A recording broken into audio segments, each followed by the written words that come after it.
Selamat datang di Ensiklopedi Dunia. Pada video berikut ini, kita akan membahas hukuman pancung yang diterapkan di beberapa negara di dunia.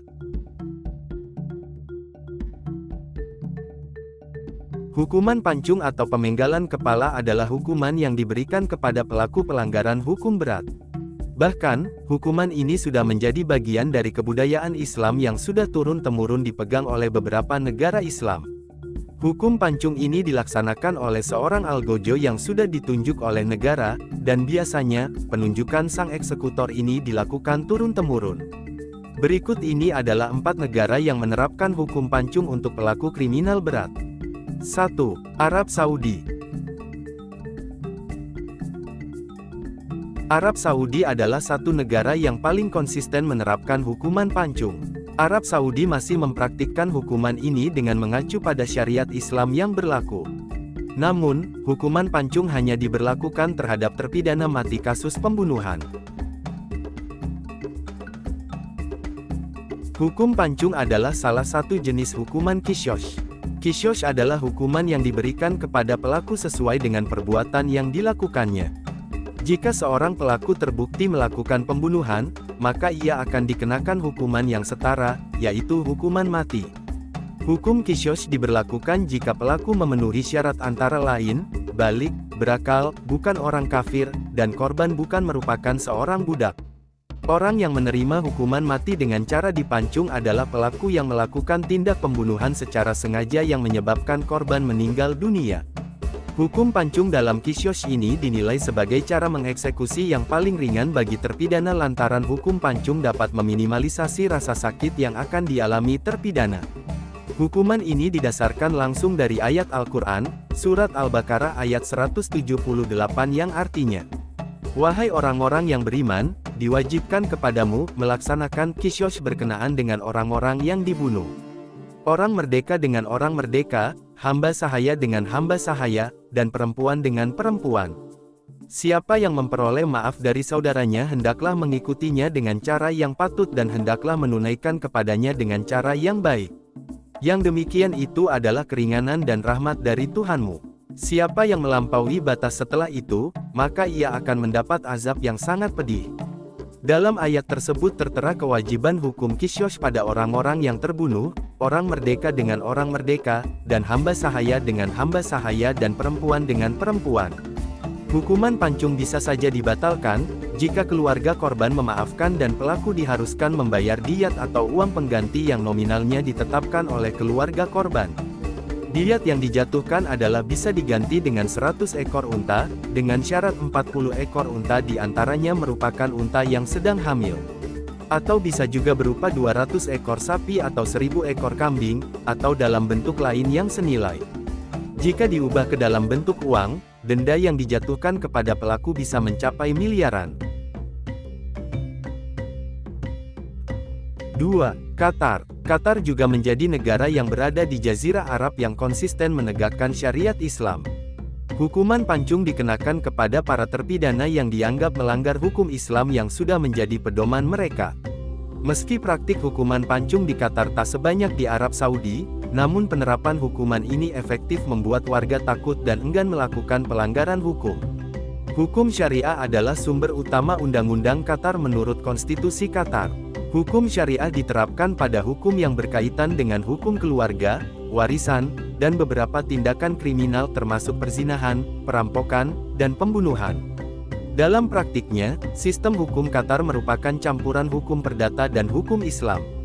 Di negara Qatar, kemurtadan adalah kejahatan yang dapat dihukum dengan hukuman mati. Penodaan agama juga akan mendapatkan hukuman hingga 7 tahun penjara. Dan menyebarkan agama apapun selain agama Islam, dapat dihukum hingga 10 tahun penjara. Homoseksualitas adalah kejahatan yang dapat dihukum secara syariah dengan hukuman mati bagi umat Islam, meskipun di Qatar hukuman bagi laki-laki yang menyetujui adalah hingga 5 tahun penjara. 3. Yaman. Yaman merupakan salah satu negara dengan tingkat eksekusi per kapita tertinggi di dunia. Yaman menerapkan hukum syariah yang menjadi dasar semua peraturan perundang-undangan di negaranya. Selain hukum pancung, Yaman juga menerapkan hukuman mati lainnya, seperti hukum tembak, hukum gantung, dan rajam. Namun, hukuman rajam diketahui sudah tidak dilakukan lagi selama berabad-abad. Pemerintah Yaman tak segan menjatuhi hukuman mati kepada para pelaku kriminal seperti pemerkosaan, penjualan narkoba, praktik hubungan sesama jenis maupun kasus penculikan. Hukuman mati dilakukan dengan cara ditembak, digantung, dirajam bahkan dipancung.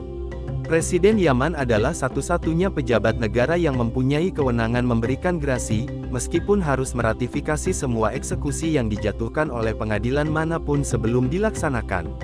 Seperti kebanyakan negara, sistem hukum Yaman ada dalam kerangka struktur 3 tingkat. Pada tingkat terendah, jurisprudensi adalah pengadilan tingkat pertama, yang dibentuk untuk menangani semua jenis kasus yang berbeda. Setelah persidangan diadakan di tingkat yang lebih rendah dalam sistem peradilan Yaman, terdapat pilihan bagi terdakwa dan keluarga korban untuk mengajukan banding ke pengadilan banding tingkat menengah, yang memiliki kewenangan luas untuk meninggikan atau mengubah hukuman sesuai kebijaksanaannya. Terakhir, jika perselisihan hukum masih berlanjut, maka permasalahan tersebut dibawa ke Mahkamah Agung Yaman sebagai upaya terakhir. Tidak ada pengadilan juri di negara ini, dan suatu kasus hanya diadili oleh hakim individu. 4. Irak. Irak adalah negara yang paling getol melakukan hukuman pancung saat rezim Saddam Hussein berkuasa. Pemenggalan kepala adalah merupakan hal lumrah dilakukan di negeri 1001 malam tersebut. Bahkan, di era kekuasaannya, Saddam Hussein pernah mengeksekusi 50 orang wanita tunasusila dengan cara dipancung pada tahun 2000 silam. Selain hukum pancung, Irak juga memberlakukan hukuman gantung untuk para terdakwa kasus kriminal dan lainnya. Hukum Irak menyatakan bahwa tidak seorang pun yang berusia di atas 70 tahun dapat dieksekusi. Hukum Irak mensyaratkan eksekusi dilakukan dalam waktu 30 hari setelah seluruh jalur hukum telah habis. Langkah hukum terakhir, sebelum eksekusi dilanjutkan, adalah memberikan kartu merah kepada terpidana. Hal ini dilengkapi oleh pejabat pengadilan dengan rincian keputusan dan pemberitahuan bahwa eksekusi akan segera dilakukan.